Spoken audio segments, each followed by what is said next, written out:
Hello, my name is Julio Banfi, and we'll be talking about second language acquisition. Acquiring a first language is different from learning a second language. First language acquisition happens naturally, it seems effortless and simple, and it develops gradually through stages.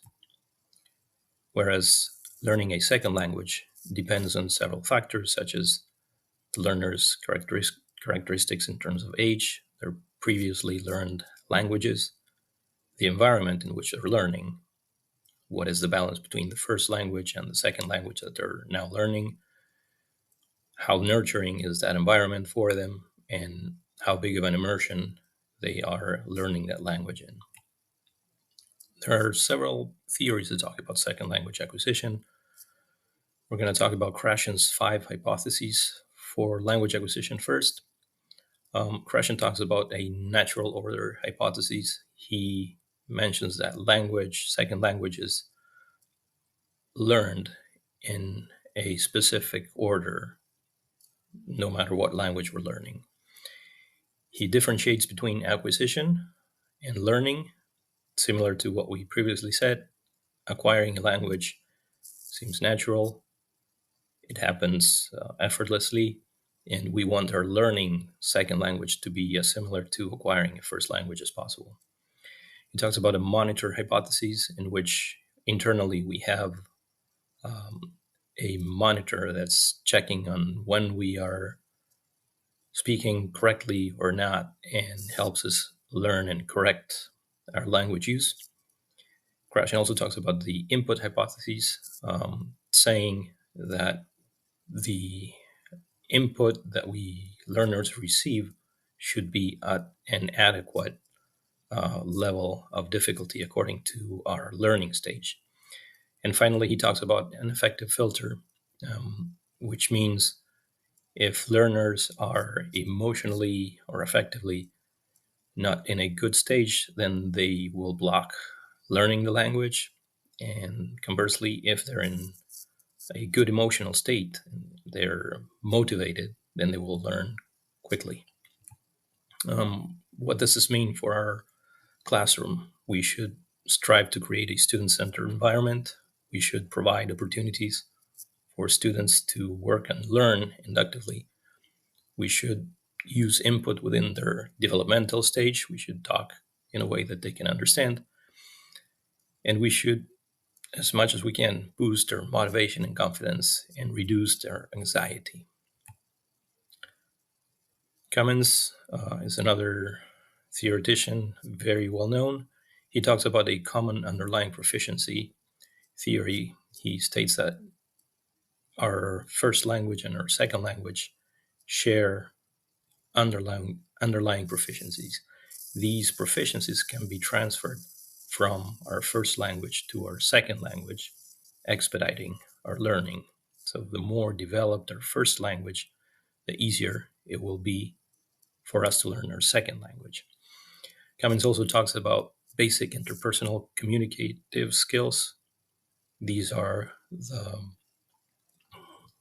words and communication skills that we use to speak with our friends, to talk in social situations. These are different from our CALP, our cognitive academic language proficiency, which is the type of language that we use to communicate in school. This is language that we typically don't use in social settings.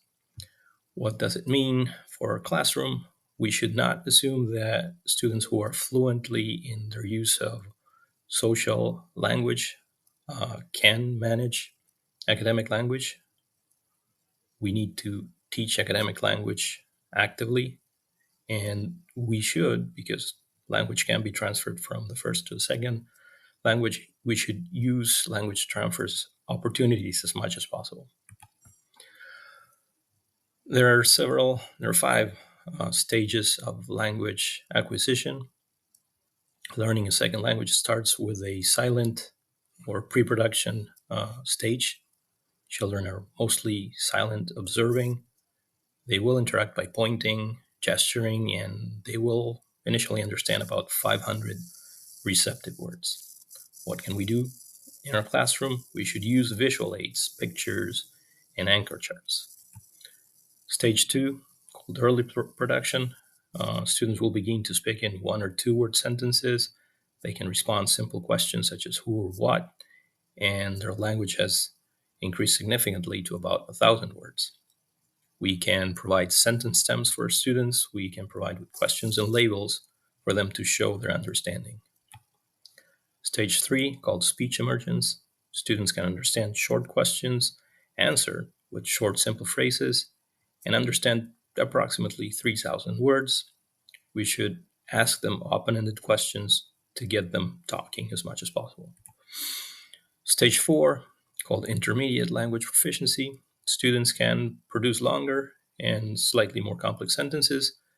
They will ask for clarification and will have gained some confidence in communicating. They can understand about 6,000 words. We can, at this stage, start to have them reading individually and having check their comprehension frequently with us. And the final stage, the advanced language proficiency stage, students can work with the grade level vocabulary and content. They should fully participate in class, and they can use English almost as well as their native speaker friends. We can, as teachers, have students defend their position on a social issue, for example, to help them continue to improve their language. Some factors that affect second language acquisition at the personal level. The learner's age is a big driver on their ability to learn, whether they're more or less cognitive and emotionally mature, how strong their motivation is, and how strong their first language and how strong their academic first language is. So teachers who know these factors should use them to produce better responses to their students and meet their expectations. There are several myths and misconceptions about language acquisition and learning, about second language acquisition and learning. The first one is the younger the child, the more skilled in acquiring a second language. That's not necessarily truth, with the exception of pronunciation. I will always have an accent, but adults and adolescents tend to learn quicker. Second myth, the more time children spend in a second language context, the quicker they will learn it. Also, not necessarily true. Students who are immersed in English only programs do not show that they learn the language better than peers in bilingual programs.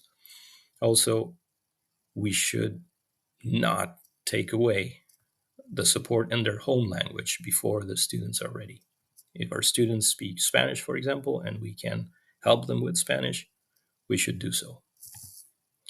Third myth, children have acquired a second language once they can speak it.